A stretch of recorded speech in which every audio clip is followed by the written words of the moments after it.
En los factores de riesgo para manifestar este trastorno se considera la obesidad, el embarazo, el incremento de la edad, los antecedentes familiares que también forman un papel importante en su presentación. Siguiente, por favor.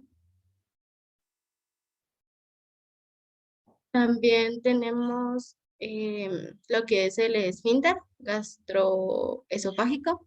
Este es una barrera que impide el reflujo, pero puede relajarse incluso en individuos sanos antes de un estímulo vagal, lo que da como resultado la exposición del esófago al contenido de ácido estomacal.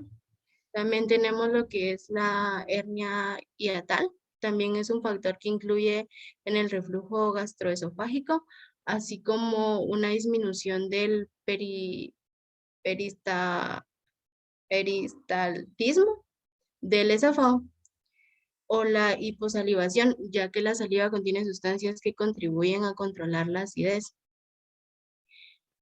Cuando los mecanismos que funcionan como una barrera protectora para la mucosa esofágica son rebasados y el contenido estomacal, este incluye la pepsina y los ácidos que entran en contacto con el epitelio y simatología que se hará presente. Siguiente, por favor.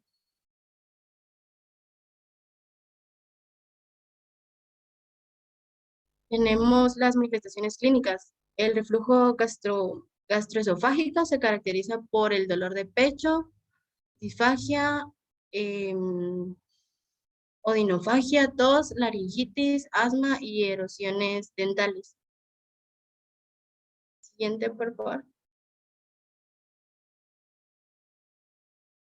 Tenemos la esofagitis. Razones para que se produzca un cuadro de esofagitis como son la indigestión accidental de ácidos o sustancias alcalinas. Sin embargo, los fármacos suelen ser la etiología más importante, por lo regular debido al contacto estrecho y continuo de los fármacos con la mucosa. Un factor que predispone la estrechatez del esófago, así como la indigestión de fármacos sin líquidos suficientes. Para esto existen dos razones para que se produzca un cuadro de esofagitis, como son la indigestión accidental de ácidos o sustancias alcalinas. Sin embargo, los fármacos suelen ser la etiología más importante. Esto sucede por lo regular al contacto al estrecho y continuo de los fármacos con la mucosa. Un factor que predispone es la estrechez del esófago, así como la indigestión. Siguiente, por favor. Tenemos la enfermedad de ácido péptica. La gastritis y la úlcera duodenal son manifestaciones de trastornos inflamatorios que ocurren en la mucosa de recubrimiento del estómago e intestino. Tenemos que más del 14% de estos suelen referir problemas de gastritis y úlcera péptica. En lo general, un enorme costo económico por gastos derivados de su manejo terapéutico, así también como las indicaciones laborales. La enfermedad de ácido péptica se incrementa con la edad, pero cada vez se observa con mayor frecuencia en niños jóvenes por el consumo de alimentos chatarras.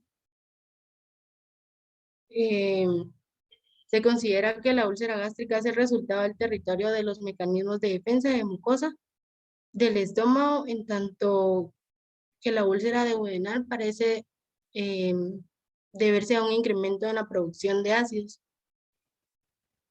Eh, Siguiente, por favor.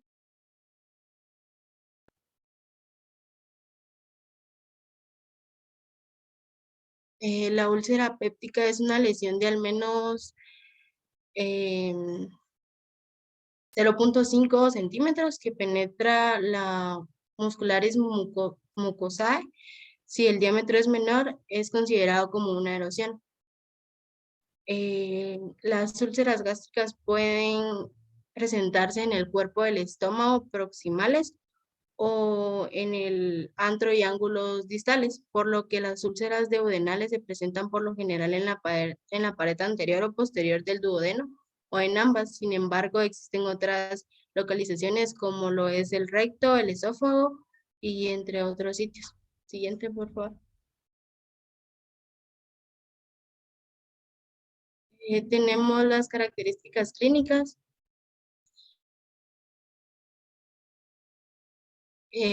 Casi un 40% de úlceras pépticas cursan sin sintomatología. Cuando estas se presentan, se caracterizan por un dolor epigástrico que se irradia al tórax, espalda o abdomen. El dolor puede ser continuo, ardoroso o a veces nocturno, descrito por algunas personas como un hambre dolorosa, puede acompañarse de náuseas, también vómitos, sensación de plenitud. Y si una úlcera péptica se complica, puede aparecer melena, dermatitis, manifestaciones hemodinámicas, anemia, pérdida de peso, obstrucción y en casos graves, perforación. El dolor que se manifiesta en las úlceras gástricas suele incrementar con los alimentos, a diferencia que la úlcera duodenal, en la que mejora la sintomatología del mismo. Siguiente, por favor. Acá tenemos lo que es el manejo ontológico de pacientes con reflujo esofágico, esofagitis, gastritis y úlcera péptica. Lo que es la consulta médica, si fuera necesario, es importante consultar con el médico para saber el diagnóstico, la evolución del procedimiento, sus complicaciones, el tratamiento recibido y el pronóstico de la enfermedad. La vigilancia de la evolución del paciente, vigilar que el paciente siga el esquema terapéutico indicado por el médico y evite la suspensión del tratamiento. Antes de su conclusión, también debe estimularse al individuo para la automedicación. El manejo del estrés ante procedimientos que produzcan altos niveles de estrés, se puede considerar el empleo de diazepam, 2 miligramos. Tenemos la posición del paciente en la consulta, evitar en lo posible la posición supina por periodos prolongados en pacientes con reflujo esofágico. Y prescripción de fármacos, evitar la administración de AINE y esteroides, en caso es necesario emplear acetaminofén. Y suspender en caso de ardor, dolor epigástrico o melena. Casi en todos los casos deben evitarse las interacciones medicamentosas. Eso es todo por mi parte. Gracias.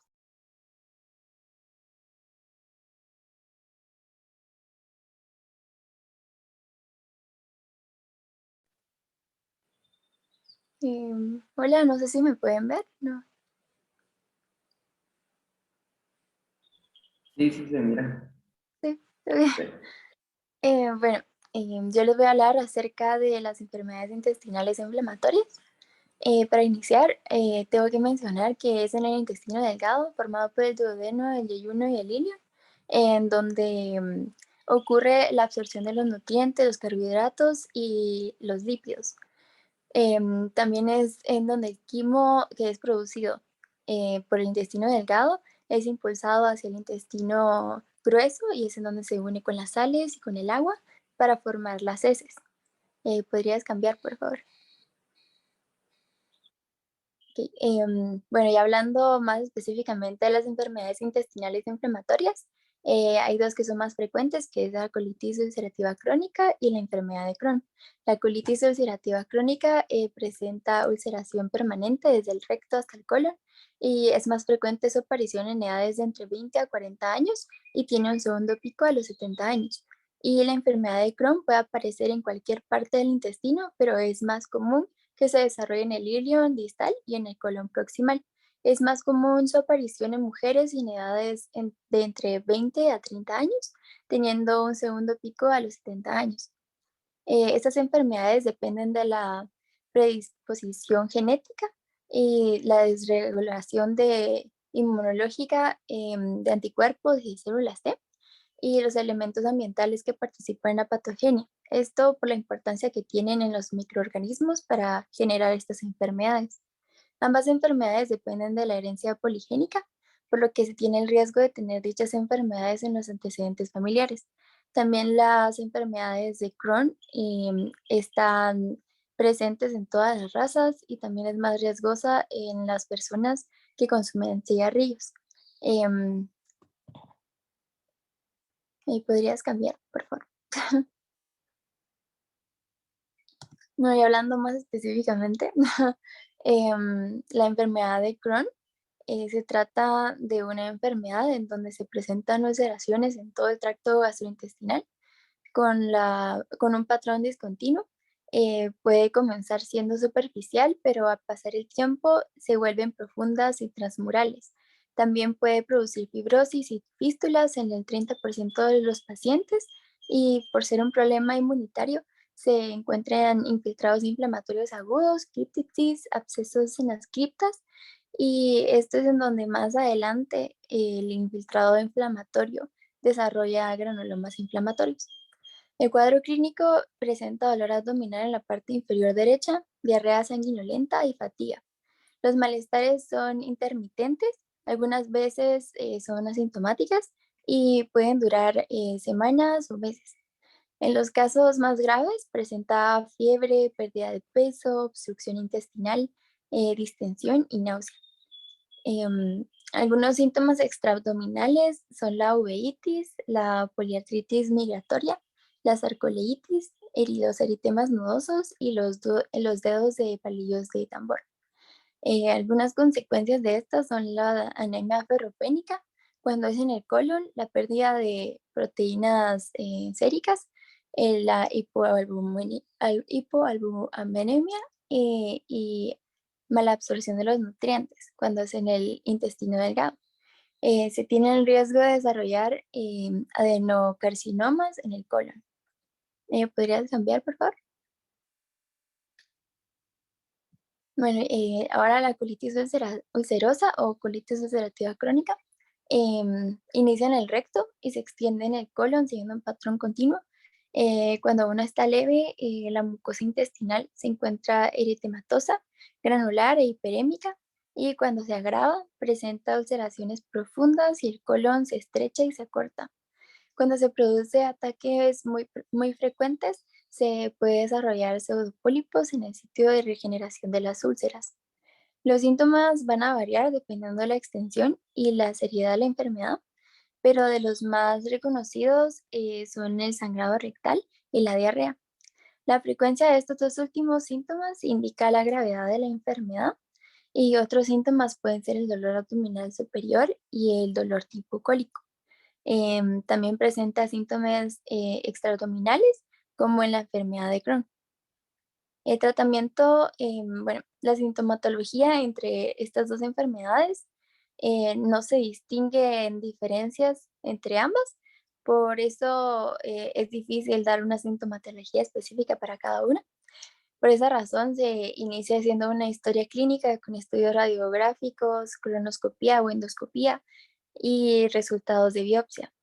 El objetivo del tratamiento es reducir la inflamación y la sintomatología y por esa razón se recurre a la farmacología, que incluye el uso de 5-ASA y los inhibidores de metabolismo ácido araquidónico. ¿Podrías cambiar, por favor? Bueno, tenemos otras alteraciones intestinales. Comenzamos con el síndrome de Peutz-Jeghers. Presenta múltiples pólipos en el tracto gastrointestinal, aún más en el intestino delgado, los cuales pueden ocasionar una transformación maligna. Pueden presentarse manchas melanóticas en la cara, en los labios, alrededor de los orificios nasales y en la mucosa bucal. Las manchas se van a desaparecer con el tiempo, pero las intraorales siempre van a permanecer, como pueden ver en la primera foto. Em, Ahora el síndrome de Gardner es un trastorno de la herencia autosómica dominante. Presenta pólipos en el tracto intestinal y dientes supernumerarios impactados.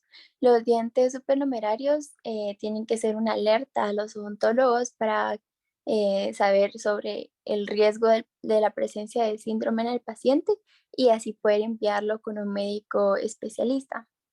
Luego tenemos el síndrome de Cowden. Es un síndrome que sigue un patrón de herencia autosómica dominante también. Se caracteriza por por amaratomas, neoplasia neoplasia, pólipos intestinales, neoplasias de tiroides y glándulas mamarias. Y alteraciones bucales como fibromas o lesiones papilomatosas. Aquí también tenemos una imagen. Y por último tenemos el síndrome de Plummer-Vinson, que presenta anemia ferropénica, disfagia, lesiones leucoplásicas en lengua y esófago, con tendencia a malignizarse también y afecta mayormente a las mujeres. Ahí tenemos unos ejemplos. Podrías cambiar, perdón. Ok, ya con el manejo odontológico, el odontólogo debe estar muy familiarizado con el cuadro clínico de los trastornos mencionados con anterioridad para así identificar los riesgos que estos presentan durante cualquier tratamiento odontológico. Estos riesgos pueden ser la tendencia infecciosa, esto por el uso de tratamientos esteroideos que evitan la adherencia leucocitaria, el, el retraso de recuperación por la malabsorción que puede generar deficiencia en oxígeno tisular que retrasa la cicatrización de las heridas, la tendencia a hemorragia por la malabsorción de la vitamina K que forma factores de coagulación, la alimentación de prescripción de fármacos porque cuando es por vía oral podría empeorar su cuadro clínico, el, la mayor tendencia de las caries por el cambio de selección de alimentos a algunos que sean más cariogénicos y el riesgo de la crisis adrenal en los individuos cuyo tratamiento esteroideo rebasa la producción diaria del citosol, del cortisol, perdón, exponiéndolos a una atrofia de la corteza suprarrenal. ¿Podrías cambiar, por favor? Bueno, aquí hay una tabla que por cuestiones de tiempo no voy a mencionar así específicamente, pero pueden tomarle una captura sobre el manejo odontológico de los pacientes con estas enfermedades que ya les comenté. ¿Podrías cambiar, por favor? Bueno, ahora consideraciones farmacológicas. Bueno, a personas que reciben tratamientos con medicamentos farmacológicos para estas enfermedades mencionadas, se debe evitar la interacción de estas con las sustancias de uso dental. Y también tenemos manifestaciones bucales. Ahí pueden ver en las imágenes que entre las más comunes son las úlceras aftosas en la cavidad bucal, el aspecto empedrado de la mucosa bucal, el cambio granulomatoso en los conductos de las glándulas salivales menores, el edema facial y labial, las úlceras lineales profundas en los pliegues hiperplásicos de la mucosa bucal, lesiones polipoides en el vestíbulo y en el área retromolar, y la encía eritematosa e inflamada. ¿Podrías cambiar, por favor? Ok, ahora vamos a hablar sobre el síndrome de malabsorción. Esto se produce por la falta de enzimas y las sustancias necesarias para absorber los diversos nutrientes, también por el uso de ciertos fármacos que limitan el paso de los nutrientes a la circulación y provocan la atrofia de las vellosidades intestinales. Algunas causas de la mala absorción, tenemos tratamientos quirúrgicos gastrointestinales como las gastroctomías parciales, la gastroionotomía y las cirugías de bypass para reducción de peso. La lipólisis inadecuada como la pancreatitis crónica, el cáncer pancreático, la fibrosis quística y entre otras. También la formación inadecuada de micelios, como la enfermedad hepática crónica grave, la colistasis, la enfermedad de Crohn y el sobrecrecimiento bacteriano intestinal, em, y los trastornos de absorción de mucosa, como la deficiencia de la lactasa y enterocinasa, la enfermedad celíaca, los amiloidosis y otras. Un ejemplo del trastorno de malabsorción es la enfermedad celíaca. Es producida por el fenómeno inflamatorio intestinal, en donde se presenta atrofia a la vellosidad intestinal, produciendo deficiencia de folatos, hierro, calcio y otros muchos nutrientes. ¿Podrías cambiar, por favor? Bueno, el cuadro clínico, lo más común de estas enfermedades es la diarrea, la pérdida de peso, la mala digestión, el dolor abdominal y la esteatorrea. Y por último, el tratamiento médico. em, Pueden variar desde una restricción dietética hasta el uso de diversos fármacos para las enfermedades, y este debe ser de multidisciplinaria, y también deben participar especialistas en el control etiológico y en la nutrición. Gracias. Ya pues. A mí me tocó el trastorno de conducta alimentaria, o sea, desnutrición. Puedes cambiar, disculpa. El término de nutrición incluye retraso en el crecimiento, conducción, deficiencia específicamente de vitaminas y micronutrientes inorgánicos. En 1990 a 2000 la desnutrición infantil mundial disminuyó del 27 al 22% con decrementos regionales muy distintos. El mayor cambio en este periodo se dio en Asia del Este, con una disminución del 50%. En América Latina y el Caribe disminuyó del 9 al 6%. Y en el mismo lapso, también en África, el número de niños con bajo peso aumentó del 26 al 32, a 32 millones. Puedes cambiar. Factores que favorecen el desarrollo de deficiencia nutricias. Modificaciones en la composición corporal, múltiples cambios en el tracto gastrointestinal como problema de salud, cambios en la función sensorial, enfermedades crónicas y polifarmia, modificaciones en los fluidos y la regulación de electrolitos por una tasa de filtración de glomérulas menores o una reducción en la capacidad de generar las nefronas, alteración en el umbral para captar la sed. Determinantes sociales como la pobreza, aislamiento social, reducción de la movilidad y falta de transporte, viudez y pérdida de seres queridos, menor independencia. Puedes pasar. La clasificación de los tipos de nutrición son 3. La primera es la desnutrición de primer grado. El niño llora de forma constante, se encuentra descontento. Su estado de ánimo consta con el buen humor o la calidad del sueño. Había con anterioridad cambios que con frecuencia son pasados por alto por la madre. Es usual que no haya infecciones o diarrea, pero puede aparecer una ligera constipación. El signo más común es el estancamiento de peso o un ligero descenso del mismo por 4 a 6 meses. Puedes cambiar. La desnutrición de segundo grado es la pérdida de peso. La pérdida de peso se acentúa más allá del 10 al 15%, se hunden la fontanela y aparecen otros signos de desnutrición como los ojos hundidos, pérdida de turgencia de la piel.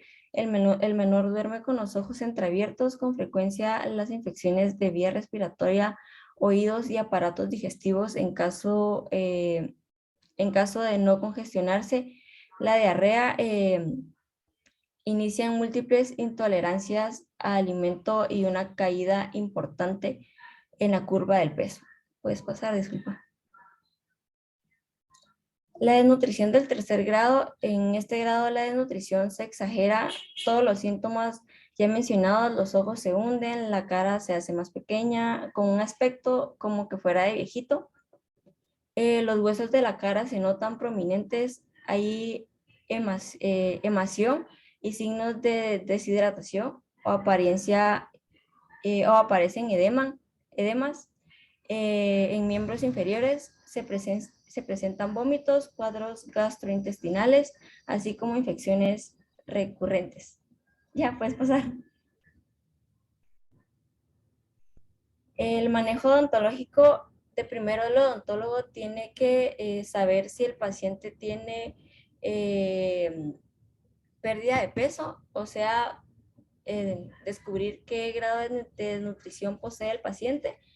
El segundo paso es tipo de procedimiento bucal que se va a llevar a cabo. El éxito de algunos depende de la reparación o de la integridad de la respuesta inmunitaria deficiente de la desnutrición. Extensión de tratamiento dental. El tratamiento dental electivo debe estar condicionado a la recuperación de la salud del individuo. Aquellos con desnutrición del segundo grado y tercer grado solo deben recibir atención dental de urgencia, como podría ser manejo de infecciones, heridas, fracturas u otros. El lugar para llevar a cabo, el odontólogo debe evaluar junto con el médico la necesidad de llevar a cabo el procedimiento dental en el hospital cuando las condiciones físicas del paciente no sean favorables. Puedes pasar, resuelva. Manejo odontológico, manifestaciones bucales. En la cavidad bucal, la anemia perniciosa se va a caracterizar por la palidez de la piel, la mucosa, las alteraciones sensoriales como la parentesia y la lengua despapilada roja, lisa, conocida como la glolicitis de Hunter. También puede presentarse atrofia de la mucosa bucal, máculas eritomatosas y úlceras tipo aftosas. Puedes pasar. El odontólogo debe sospechar de bulimia en pacientes con erosiones dentales en las caras palatinas de los dientes antersuperiores inducidas por el vómito, así como en casos cialodenosis. Eso es el agravamiento de las glándulas parótidas. Puedes pasar por. La anemia ferropénica se presenta ante la falta de hierro por deficiencia en la ingesta o pérdida del mismo en hemorragia crónica, o bien en el caso de ausencia de factor intrínseco necesario para la absorción de este mineral, como se observa en el síndrome de Ulmer-Bingham. Esta forma de anemia es micrótica o hipocrómica y también se caracteriza por la palidez de la mucosa bucal y la atrofia de las papilas linguales. Puedes pasar, por favor. Este cuadro es el manejo odontológico. No se los podré especificar detalladamente porque me llevaría mucho tiempo, pero le pueden tomar foto y solo. Gracias.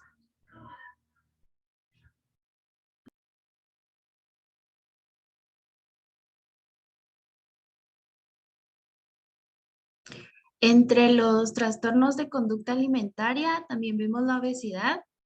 Hoy en día la obesidad es considerada como una pandemia. Se ha cuantificado que el 65% de la población mundial vive en países donde el sobrepeso y la obesidad causan más muertes que el bajo peso. El 44% de los casos mundiales de diabetes, 23% de los que padecen cardiopatía isquémica y entre 7 y 41% de determinados cánceres son atribuibles al exceso de grasa corporal. En este marco, el odontólogo debe comprender la magnitud de la situación mundial con respecto a la obesidad, conocer la etiología, comprender la fisiopatología y las enfermedades asociadas a la misma, así como estar preparado para dar la orientación científica fundamentada y referencias oportunas para los pacientes que lo requieren. ¿Podrías cambiar la diapositiva, por favor? La Organización Mundial de la Salud define el sobrepeso y a la obesidad como una acumulación excesiva de grasa en el cuerpo, que puede ser perjudicial para la salud. El índice de masa corporal es el indicador empleado de forma más común para realizar una determinación antropométrica del estado de nutrición. Pero como se verá en el apartado de evaluación, existe una gran variedad de métodos, desde los no invasivos hasta los invasivos, para estimar la composición corporal de los individuos y establecer riesgos asociados a la obesidad. ¿Podrías cambiar? La epidemiología. La Organización Mundial de la Salud señala que 1.000 millones de adultos tienen sobrepeso y más de 300 millones tienen obesidad. Esta organización estima que cada año fallecen al menos 2.6 millones de individuos debido a la obesidad o sobrepeso.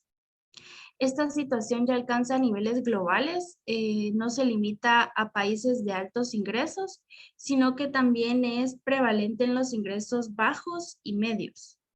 En el caso de los niños, la Organización Mundial de la Salud reportó que en el 2010 habrían más de 42 millones de menores de 5 años con sobrepeso en todo el mundo, de los cuales al menos 35 millones vivirían en países en vías de desarrollo. El serio problema es que los niños con obesidad y sobrepeso tienden a mantener ese estado en la edad adulta, con mayores probabilidades de padecer en forma temprana enfermedades como la diabetes y las cardiovasculares. La obesidad infantil se ha más que triplicado en los últimos 30 años. ¿Podrías cambiar? Por favor, gracias.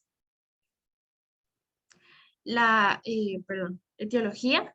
La obesidad es una enfermedad de etiología multifactorial de curso crónico, en la cual influyen aspectos genéticos, ambientales y de estilo de vida. Por lo general, existe un balance positivo de energía que se da cuando el consumo energético es superior al gasto del mismo y genera un aumento en el depósito de grasa en el cuerpo y en consecuencia en el peso corporal. Con respecto a los genes, Trián Hernández y Ruiz Álvarez ofrecen ejemplos concretos de genes y sustancias moduladas de manera genética que se vinculan con el metabolismo de la energía, los ácidos grasos, el ácido fólico, el control del apetito, el gasto energético, la tolerancia a la glucosa y el depósito de grasa en el organismo, como se puede ver en el cuadro que está. ¿Podrías cambiar, por favor? Los hábitos alimentarios inadecuados son también factores que conducen a la obesidad. En el mundo se ha incrementado la ingesta calórica diaria un 20 a 25%. El tipo de alimentación también ha variado de una manera importante. Los alimentos han perdido su densidad de micronutrientes inorgánicos, es decir, menos minerales por ración, mientras que la densidad energética ha aumentado, o sea, el contenido de fibra ha caído de manera sustancial y la grasa saturada ha reemplazado a la insaturada. Se ha encontrado un incremento en la obesidad de varones de 11.9 a 33.4, mientras que en mujeres aumentó de 16.6 a 35.5%. Resulta curioso que el papel de la grasa dietética en el desarrollo de obesidad permanezca como tema de controversia. A este tipo de ambientes en donde la comida rápida, los productos industrializados y la mercadotecnia alimentaria han modificado los platillos tradicionales, se les ha llamado ambiente obesogénico, ya que favorece el acceso a alimentos de densidad energética alta. Sin embargo, no es el único mecanismo por el cual este ambiente occidental favorece el desarrollo de obesidad. Por otro lado, existen factores en los que generan programación fetal que estaban presentes durante el embarazo y programación postnatal temprana que se dan en los primeros meses después del embarazo. En la programación fetal vemos la nutrición materna insuficiente o excesiva. Se considera que la nutrición materna afecta la metilación de los genes, con lo que alteraría la predisposición a la obesidad. también el tabaquismo. Aunque no quedan claros los mecanismos, al parecer los niños de madres fumadoras durante el embarazo tienen mayor predisposición al sobrepeso u obesidad. También la diabetes gestacional. Es probable que la exposición a la hiperglucemia materna altere el desarrollo de los centros reguladores en el cerebro. Y en la programación postnatal temprana, el peso elevado al nacer se ha asociado un peso al nacimiento mayor de 4 kilogramos con un riesgo incrementado de padecer obesidad infantil. No queda claro si es el peso por sí mismo o si son las características maternas que las influyen. También la ganancia ponderal rápida. Ha habido una relación entre el incremento rápido de peso en el primer año de vida y el riesgo de obesidad infantil. Y las prácticas alimentarias, los estudios que relacionan a la lactancia materna con protección a la obesidad han sido criticados por sus sesgos inherentes o por la falta de control en las variables de confusión. ¿Podrías cambiar? Por favor. La evaluación nutricia, la evaluación del estado de nutrición en casos con obesidad, como en cualquier otra enfermedad, requiere ser integral. En adultos se ha establecido parámetros básicos, medios y a profundidad para evaluar el estado nutricio. El mismo autor propone realizar la historia clínica centrada en obesidad de forma que se obtengan datos que orienten el tratamiento y las estrategias para el mantenimiento. Por ejemplo, en muchos casos es muy útil preguntar sobre los eventos en su vida que se han asociado a cambios de peso, presencia de desórdenes emocionales como la depresión, la ansiedad, trastornos de la alimentación y también la motivación que tiene el individuo para cambiar y el estado de ambivalencia. Es decir, quienes presentan obesidad saben que bajar de peso es sano y positivo, pero se encuentran temerosos de que el proceso sea difícil, incómodo y demasiado restrictivo. Además de registrar la edad de inicio a la obesidad, el peso máximo, mínimo y habitual, también hay que anotar los intentos de pérdida de peso, qué tratamientos fueron y cuál fue su resultado, así como la percepción que se tiene sobre la propia enfermedad y las expectativas sobre los intentos para reducir el peso. Los hábitos en las comidas y en las compras de alimentos, así como los datos relacionados con el ejercicio, son fundamentales para la evaluación y el seguimiento de los pacientes con obesidad. ¿Podrías cambiar, por favor? Las consecuencias de la obesidad. El índice de masa corporal se asocia a riesgo de mortalidad, pero no se debe de perder de vista que existen otros factores que influyen en la misma, como el tabaquismo, edad, género, etnicidad y distribución de grasa. El sobrepeso está más asociado con enfermedad coronaria o muerte por enfermedad cardiovascular, que son todas las etiologías de muerte. La obesidad también se relaciona con incrementos considerables en la incidencia de factores de riesgo para enfermedad cardiovascular, como la diabetes tipo 2, hipertensión arterial sistémica y dislipidemia. Sin embargo, el sobrepeso no es determinante. Algunos estudios han demostrado que sujetos delgados con antecedentes heredofamiliares y un ambiente adverso tienen riesgos metabólicos parecidos a los de los individuos con obesidad.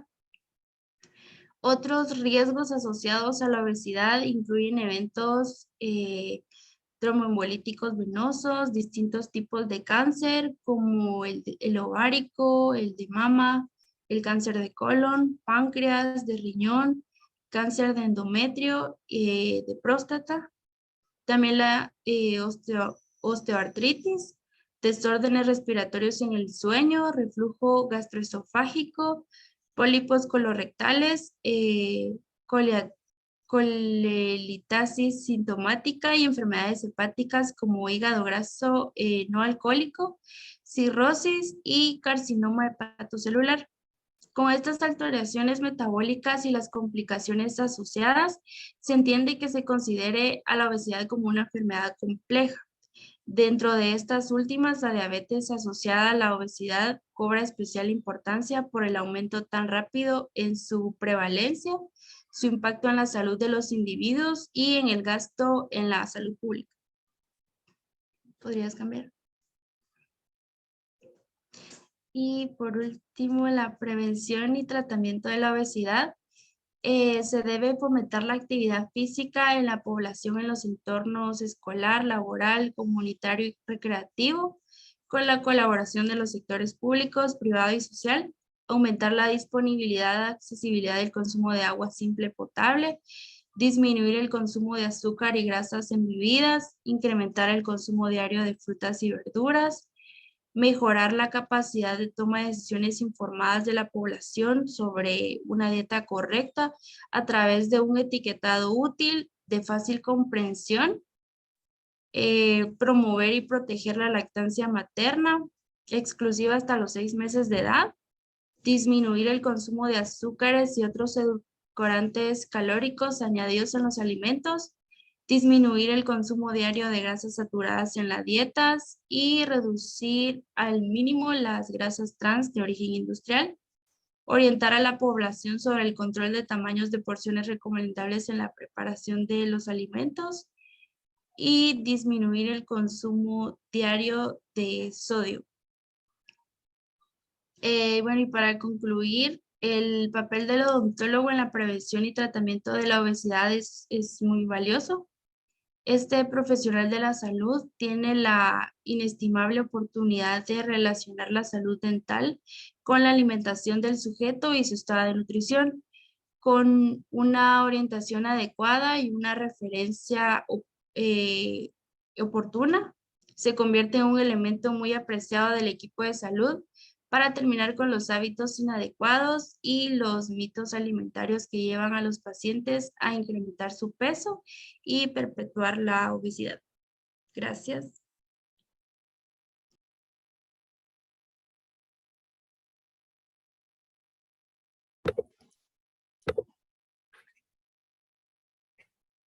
Bueno, mi nombre es Alison Bautista y yo les voy a hablar de los trastornos neuromotores, específicamente de epilepsia, Alzheimer y parálisis cerebral. Siguiente, por favor. Bueno, la epilepsia se considera un trastorno más frecuente en la población. Este es más un fenómeno clínico que una enfermedad o un sinónimo de convulsión. La epilepsia es la aparición recurrente de convulsiones debidas a descargas de actividad eléctrica excesiva en una parte o totalidad del cerebro. Para que se considere que una persona tiene trastorno de epilepsia, se deben de diagnosticar 2 o más convulsiones no provocadas. Siguiente, por favor. ¿Cuál es la etiología de la epilepsia?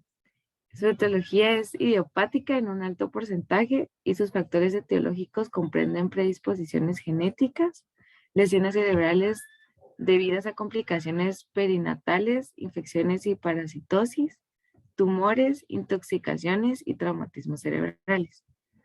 ¿Con qué se asocia la epilepsia?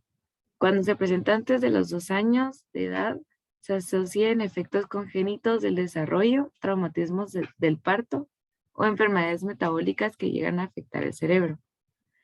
Cuando se presenta después de los 25 años, normalmente suele ser secundaria a traumatismos o tumores. Y cuando se presenta en adultos mayores de edad, se asocia a accidentes cerebrovasculares, traumatismos, tumores o trastornos degenerativos como el Alzheimer. Siguiente, por favor.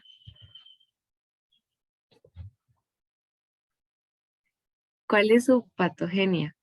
Pues esta crisis convulsivas se desarrollan a partir de una anormalidad generalizada en la función cerebral, al igual que las convulsiones, que es un fenómeno paroxístico producido por descargas anormales excesivas de un grupo de neuronas en respuesta a estímulos endógenos y exógenos, por lo cual la función cerebral sufre desajustes temporales. Siguiente, por favor.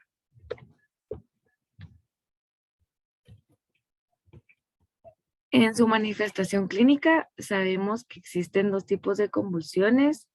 Están las parciales o focales y las generalizadas. Las parciales o focales son aquellas en las que la actividad convulsiva se circunscribe a zonas limitadas en la corteza cerebral. Eso quiere decir que se originan en regiones concretas del cerebro. Y las generalizadas son las que abarcan en forma simultánea regiones difusas en el encéfalo. Quiere decir que se origina en ambos hemisferios cerebrales en forma simultánea, sin un comienzo focal detectable, y los síntomas clínicos son variados y dependen del lugar donde inicie la descarga en el cerebro. Siguiente, por favor.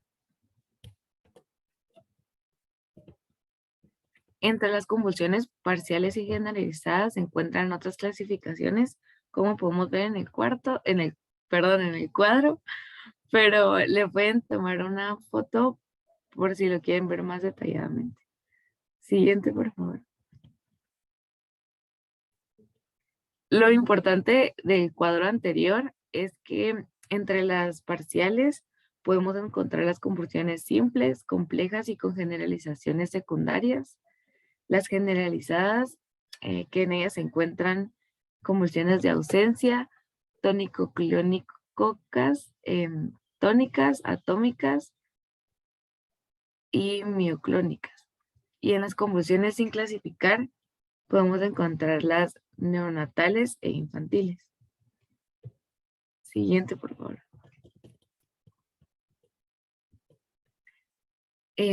Su diagnóstico se establece mediante la sintomatología, exploración física y neurología, como los electrofalogramas, tomografías, y se deben tomar en cuenta el inicio, la frecuencia, duración y antecedentes heredofamiliares del paciente. El siguiente, por favor. Perdón.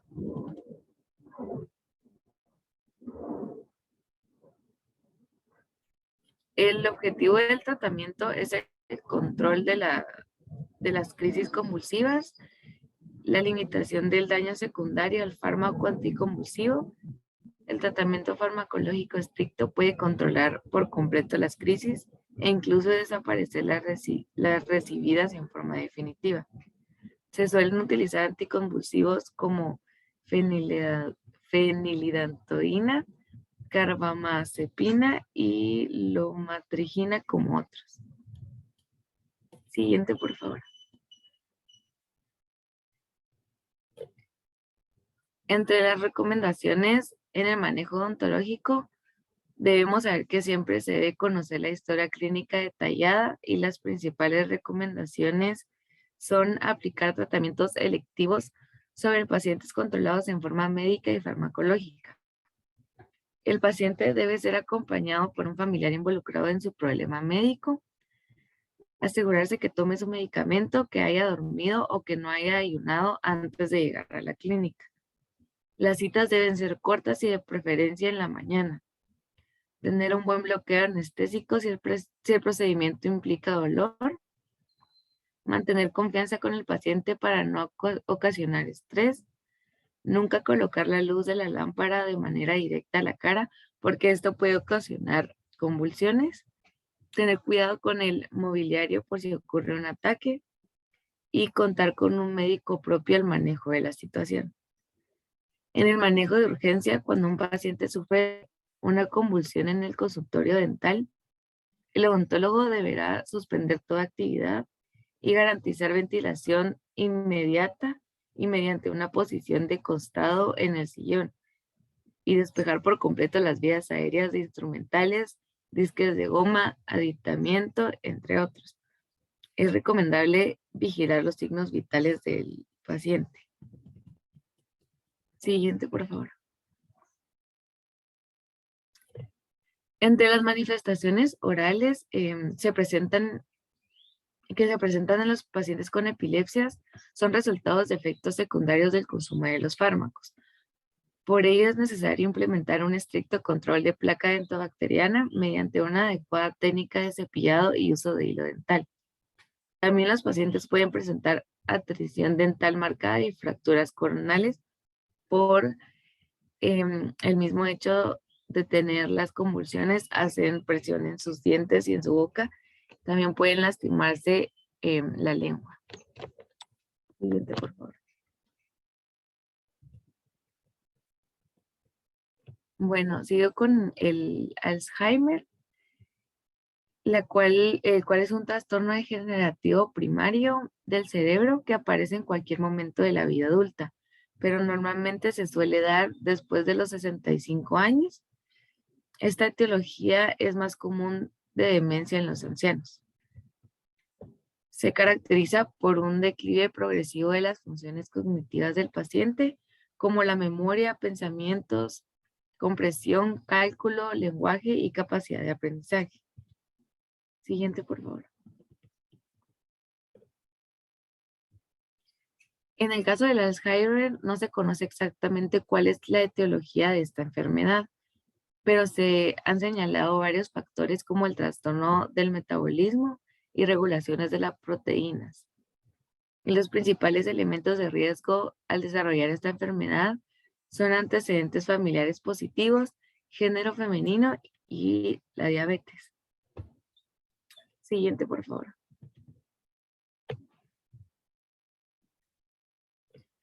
Las manifestaciones clínicas a menudo comienzan con pérdida de memoria, deficiencias visuales, espaciales y de lenguaje seguidas de demencia.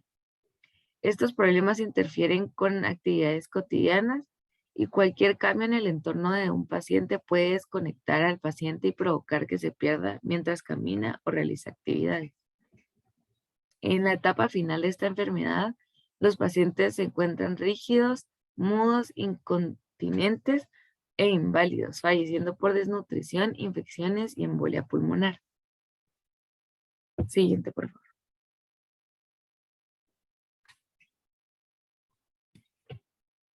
Esta enfermedad se diagnostica cuando se observa deterioro progresivo y lento de memoria y orientación del paciente también con la ayuda de tomografías computarizadas. Siguiente, por favor.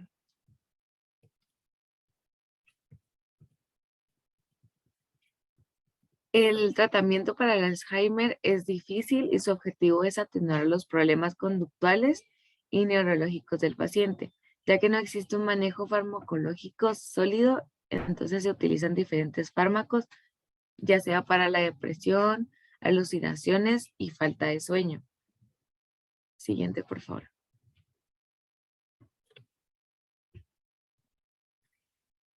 El tratamiento estará determinado por el avance del trastorno, ya que con la evolución se observa un deterioro de salud oral del paciente y se debe prevenir con citas cada 3 meses.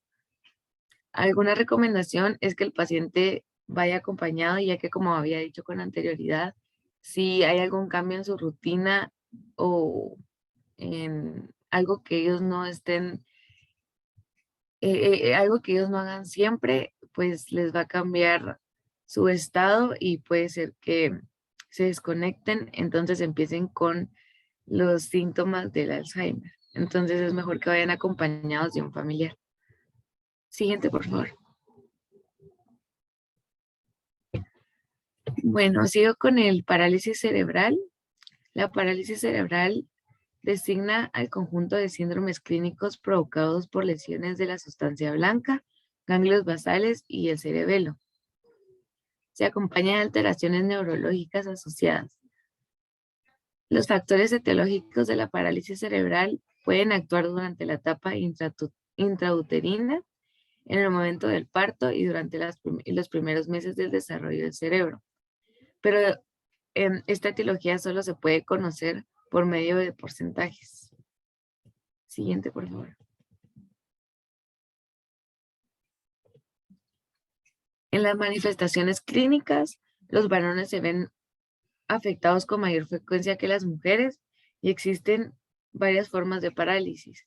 Tenemos la cuadriplegia espástica, que es cuando las 4 extremidades inferiores, se ven afectadas.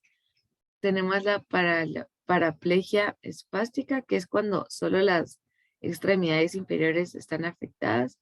y la hemiplegia espástica, que es cuando la inteligencia tiende a estar ligeramente por debajo de lo normal o del promedio. Siguiente, por favor.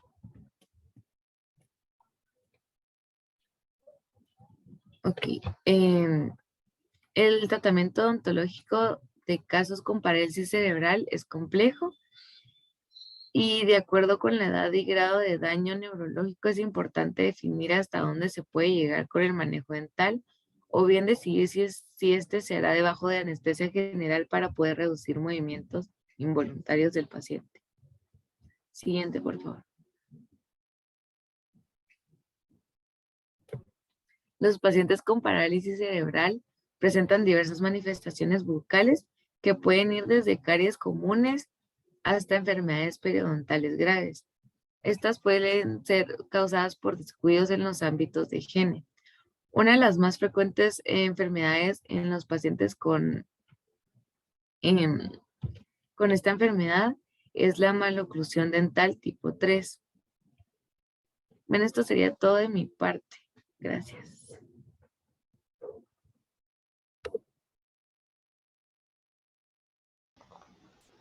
Bueno, yo voy a hablar de accidente cerebrovascular y la enfermedad de Parkinson. Para empezar a hablar de estas enfermedades es necesario que conozcamos qué son los trastornos neuromotores. Estos son enfermedades del sistema nervioso central y periférico, los cuales van a generar trastornos del cerebro, de los nervios craneales y periférico, de las raíces nerviosas y los músculos. ¿Puedes cambiar, por favor? Ya adentrándonos en lo que son los accidentes cerebrovasculares, estas son enfermedades que se forman a partir de alteraciones de tipo isquémico, como lo pueden ser hemorragias o por oclusión vascular. Estas pueden provocar ya sea la muerte o una discapacidad física, intelectual o sensorial. La edad avanzada, este es un factor de incremento de esta enfermedad y los signos pueden aparecer de manera repentina o con lentitud. Estos signos pueden incluir la pérdida de funciones sensitivas, motoras o ambas en un lado del cuerpo o también puede ser en ambos lados del cuerpo. También cambios de la marcha, el habla, el lenguaje, la visión, la comprensión, también cefalia intensa o pérdida de la conciencia. En cuanto al tratamiento médico de esta enfermedad, una vez que se confirme el diagnóstico, el objetivo primordial del tratamiento va a ser evitar que se presente de nuevo y también revertir el daño que esta enfermedad ocasionó a nivel encefálico. De acuerdo a las zonas encefálicas que fueron dañadas, se van a presentar o no secuelas. Estas, pues ya mencionadas, van a necesitar de rehabilitación. Y en casos extremos, las personas van a quedar postradas en cama. Puedes cambiar, por favor. En cuanto a la etiología y patogenia, los accidentes cerebrovasculares por lo general son la ruptura de un vaso, ya sea por traumatismos o por incremento de la presión arterial, defectos arteriovenosos, ruptura de un aneurisma o por oclusión vascular. La isquemia cerebral está provocada por hemorragia o embolia y produce síntomas en segundos debido a la privación neural total. En cambio, cuando es una trombosis, los síntomas se van a presentar con lentitud y a veces puede que sean pasajeros. La capacidad del tejido nervioso para sobrevivir sin oxígeno y nutrientes es de 3 minutos en promedio. Si la interrupción de la irrigación dura solo unos segundos, los síntomas van a ser pasajeros y puede existir la recuperación del tejido nervioso.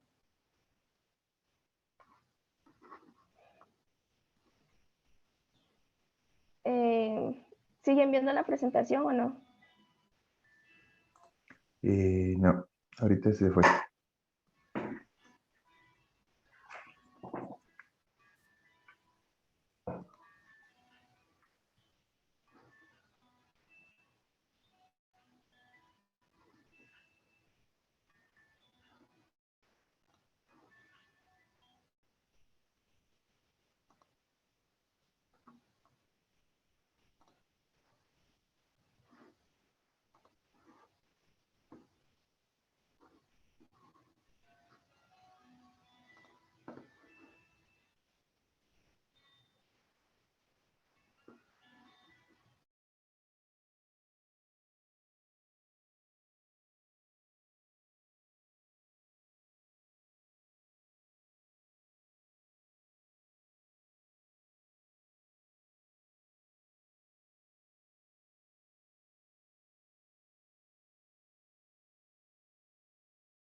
Marley, solo me puedes decir cuando esté en tu diapositiva, por favor. Bueno, dale.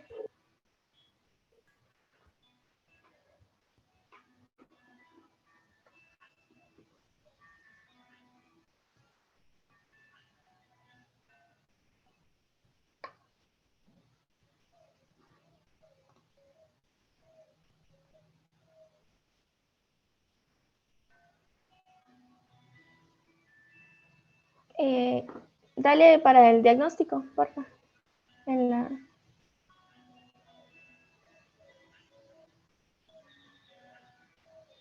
Más arriba. Ahí estoy. Entonces, como les iba diciendo, si la irrigación dura solo unos segundos, los síntomas van a ser pasajeros y puede existir una recuperación del tejido nervioso. Caso contrario, cuando la interrupción del flujo sanguíneo es de varios minutos, esto va a ocasionar un infarto o la muerte del tejido encefálico afectado. El odontólogo debe identificar a los pacientes con mayor riesgo de desarrollar un evento cerebrovascular.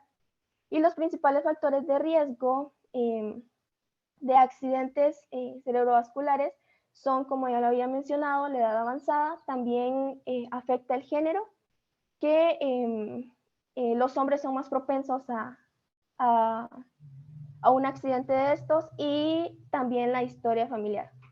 En cuanto al diagnóstico, este se establece con la aparición de síntomas neurológicos y es necesario un estudio de imagen del encéfalo, como puede ser la tomografía computarizada o la resonancia magnética. Puedes cambiar, por favor.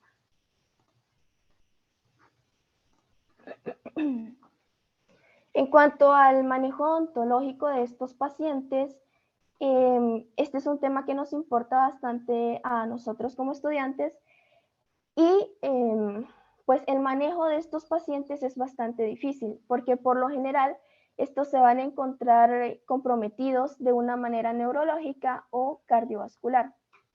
Muchos de ellos pueden sufrir diabetes mellitus, y también pues es usual que estén recibiendo un tratamiento con antiadherentes plaquetarios, anticoagulantes o antihipertensivos.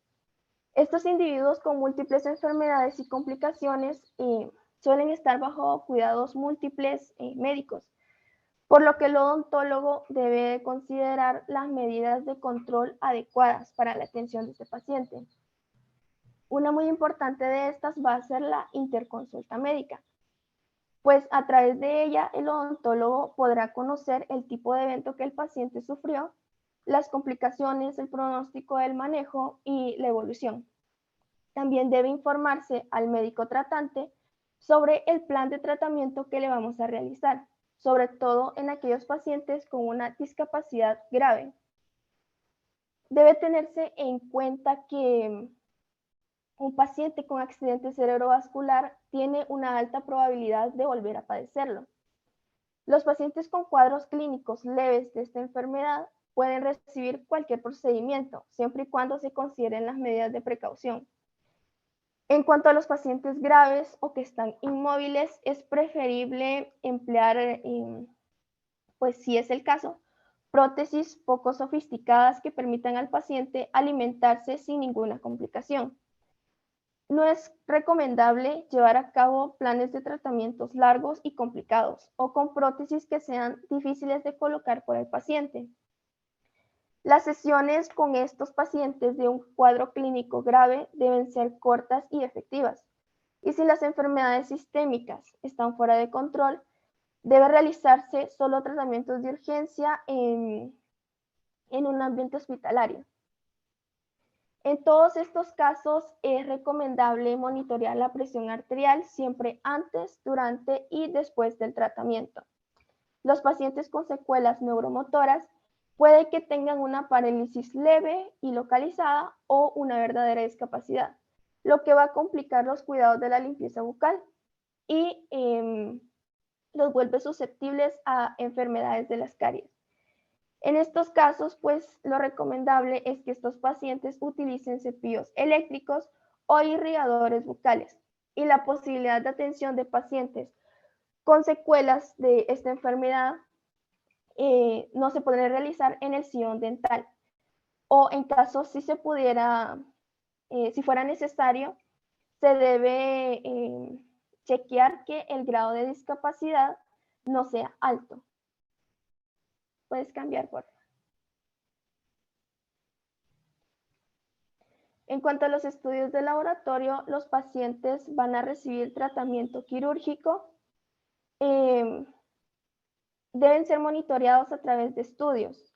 Para procedimientos quirúrgicos sencillos, como lo puede ser una extracción, es importante que el paciente tenga un INR menor a 3, que esto es pues la protombina. Si el paciente recibe ácido acetil salicílico como un antiagregante plaquetario, puede llevarse a cabo también procedimientos quirúrgicos sencillos, siempre y cuando no se hagan modificaciones en la dosis. Puedes cambiar, por favor. El uso de anestésicos con vasoconstrictor adrenérgico no está contraindicado en un paciente hipertenso que ha sufrido un accidente cerebrovascular y pues que está en chequeo constante médico. Por lo general, los casos con historia de ACV tienen un alto nivel de ansiedad, a veces sufren de depresión y por lo general no pueden tolerar el estrés de una manera adecuada. Por lo que en estos pacientes lo conveniente es una premedicación ansiolítica o el uso de tranquilizantes ligeros. En aquellos pacientes que reciben ácido acetil salicílico, pueden llevarse a cabo procedimientos quirúrgicos sin retirar el fármaco. En caso de que se decida retirar el fármaco, se debe hacer 3 días antes de realizar el tratamiento dental y regresar a la dosis normal lo más pronto posible. Puedes cambiar, por favor. En cuanto a las manifestaciones orales de este padecimiento, pues son bastantes y son variadas. Se dan por diferentes medicamentos o fármacos que la persona ha consumido entre la terapéutica antihipertensiva con nifedipino. Los riesgos que puede ocasionar en el paciente son lesiones liquenoides, resequedad oral e hiperplasia gingival. Cambia, por favor. El uso del propanol y la hidralazina puede ocasionar parestesias en maxilares y cara, petequías o eritema y hematomas. Estos se producen en personas que toman anticoagulantes o antiagregantes plaquetarios. Puedes cambiar, por favor. Y en pacientes con secuelas neuromusculares de parálisis bucofacial se presentan gingivitis, caries múltiple y periodontitis y la desorientación perceptual de estímulos dolorosos de origen dental. Esto va a complicar el diagnóstico y ubicación exacta del problema. Puedes cambiar, por favor. Ahora pasamos a lo que es la enfermedad de Parkinson, como sus siglas EP. Puedes cambiar, por favor. Esta es una enfermedad neurodegenerativa progresiva que se caracteriza por bradicinesia, que son movimientos lentos y escasos, también por temblor en reposo, rigidez muscular, trastornos de la marcha y postura, también una disminución de la transmisión dopaminérgica de los ganglios basales. En sí, todos los síntomas, toda la sintomatología está bien explicada en la imagen pues, que coloqué en la diapositiva. Y hablando sobre la etiología y la patogenia, las neuronas dopaminérgicas mueren por la combinación de factores que van a incluir la vulnerabilidad genética, el estrés oxidativo y otros factores más. Las etiologías pueden ser primarias o secundarias. Las primarias se producen por degeneración idiopática del cuerpo estriado y la sustancia negra en el cerebro. Las secundarias se deben a una pérdida de la acción de la dopamina en los ganglios basales. Esto es debido a un traumatismo cráneoencefálico repetido. También por enfermedades infecciosas, al consumo de ciertos fármacos o tranquilizantes mayores. En cuanto a las manifestaciones clínicas, los 3 signos de la enfermedad pues, son, como ya lo había dicho, el temblor, la rigidez y la bradicinesia. El temblor en reposo aparece en un solo lado del cuerpo que inicia en los dedos y en la muñeca y se disemina en sentido proximal, en ocasiones a la pierna antes de cruzar al otro lado. Este temblor puede aparecer más tarde en los labios, en la lengua, en la mandíbula también, el cual se intensifica con la tensión emocional, la fatiga física y mental. El paciente presenta lentitud anormal de movimientos con dificultad para iniciarlos, que a esto se le denomina asinesia. También un retardo de las respuestas físicas y mentales, que es la bradicinesia, entre otras manifestaciones como lo pueden ser depresión, ansiedad, alteraciones cognitivas, anomalías sensoriales. Puedes cambiar, por favor. El diagnóstico se debe realizar mediante los criterios de la Asociación de la Enfermedad de Parkinson. Este se establece mediante el cuadro clínico con la presencia de los 3 signos de la enfermedad ya mencionados, que son el temblor, la rigidez y la bradicinesia, además también de una valoración física y neurológica exhaustiva. Los recursos tecnológicos más utilizados para el diagnóstico de esta enfermedad son la tomografía axial computarizada, la imagen por resonancia convencional, la ecografía transcraneal, los estudios de medicina nuclear basados en imagen del transportador de dopamina y la prueba aguda de levodopa. Puedes cambiar, por favor.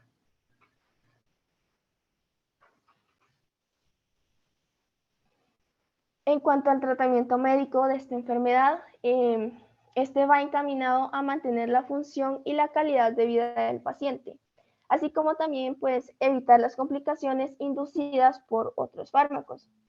Seguir un programa de ejercicio físico puede prevenir discapacidades secundarias y va a promover actividades mentales para mantener las funciones psíquicas de estos pacientes. También debe incluirse una terapia en estos pacientes. ¿Puedes cambiar, por favor?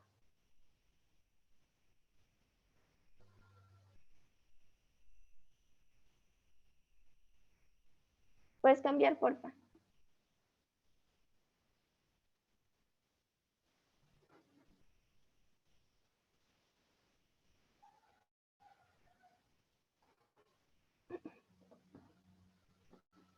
En cuanto al manejo odontológico, aspectos relevantes de un paciente con enfermedad de Parkinson son las manifestaciones discapacitantes de este trastorno, como lo es el retardo en general de las respuestas físicas y mentales, lo que va a condicionar de manera directa los problemas de cooperación con el tratamiento en general.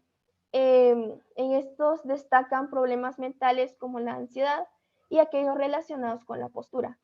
Durante el manejo odontológico deben ser tomadas en cuenta movimientos involuntarios y voluntarios lentos que puede tener el paciente. Pueden ser repentinos o continuos.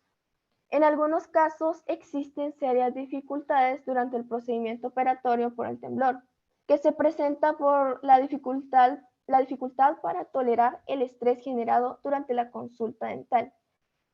Es conveniente citar al paciente por la mañana, 90 minutos luego de que ingirió sus medicamentos, ya que esto mejora la capacidad para cooperar durante el manejo dental. También es importante que siempre acudan acompañados por algún familiar o la persona que se responsabiliza de ellos. Puedes cambiar, por favor.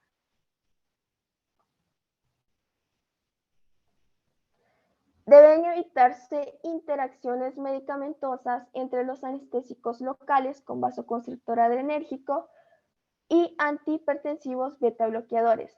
También se debe buscar contrarrestar efectos secundarios de los fármacos administrados, como hiposalivación y riesgo de hipotensión ortostática.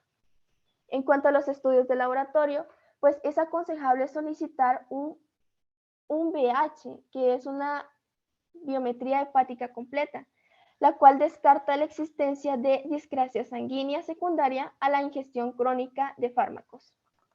Puedes cambiar, por favor.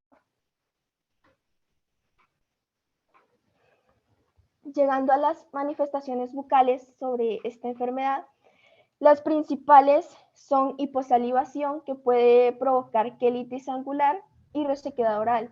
Estas son producidas por el uso de fármacos, lo que aumenta la posibilidad de caries y periodontopatías. Los temblores se presentan en los labios y la lengua. Además, existen movimientos mandibulares involuntarios. Los temblores y la rigidez pueden inducir dolor orofacial, así como también molestias en la articulación temporomandibular, y los pacientes entonces van a presentar lo que es bruxismo, producto de los temblores así como también caries múltiples y pues la hiposalivación. Y pues hasta aquí llegaría nuestra exposición. Muchas gracias por su atención. Doctor, tengo una duda. Fíjese que ¿Sí? no sé si hay que grabar la clase, pero si hay que grabarla, no grabé mi parte y se me fue. Sí, me di cuenta, Osmar. Fíjate que sí, hay que grabar la clase, pero igual yo aquí lo anoté de que empezó a grabarse tarde y pues cabal tu parte de exposición no quedó grabada, pero no tengas pena, que igual ahí ya lo puse ahí en mis notas, ¿oíste? Gracias. Entonces, chicos, muy bien. Eh, Felicitaciones ahí con la presentación. Tocaron bastante bien los temas y a pesar de que hubieron ahí un poquito de inconvenientes técnicos, pero básicamente lo que nos interesa en estas presentaciones es que se cubra el contenido, que se hable de una forma clara y, y concisa, ¿verdad? Y que se pueda compartir la información que ustedes como grupo recabaron para el resto de la clase, ¿verdad? Entonces, estamos bastante bien por ese lado. Eh, ya saben que eh, tienen que compartir la presentación y la grabación. La grabación, como lo han hecho el resto de sus compañeros, no solo de sección, sino que también de las otras secciones, es que lo suben, por ejemplo, el video a YouTube y ahí suben el enlace para que no sea tan lento. Porque ha estado pasando que quieren subir el video directo a la plataforma y resulta que como a veces es un poco pesado, no les da tiempo. Entonces, lo que han estado haciendo es que mejor suben el enlace a YouTube, de YouTube, perdón, y el video lo suben a YouTube, ¿verdad? Entonces, así les da tiempo para poder cargar el video cuando, hasta el horario que está abierta la tarea. Entonces ya saben que hoy en su caso tienen que subir su tarea y ahí estamos. Estamos el día de hoy también con la presentación del grupo 4 para finalizar con la sección B, el día de hoy. Entonces, según tengo aquí apuntado en mi agenda, tenemos a las 9 de la presentación, ¿verdad?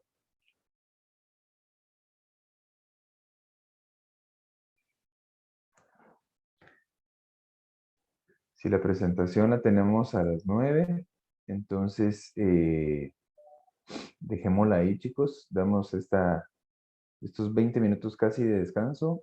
Igual el grupo 4 también ya envió su enlace, lo van a hacer por Google Meet. Entonces, para que estemos claros. Bueno, aquí lo pusieron desde las 8:30. No sé si están dispuestos a que empecemos de una vez, chicos. Empezamos de una vez. O si tienen que preparar algo más, los del grupo 4, pues nos avisan, ¿verdad?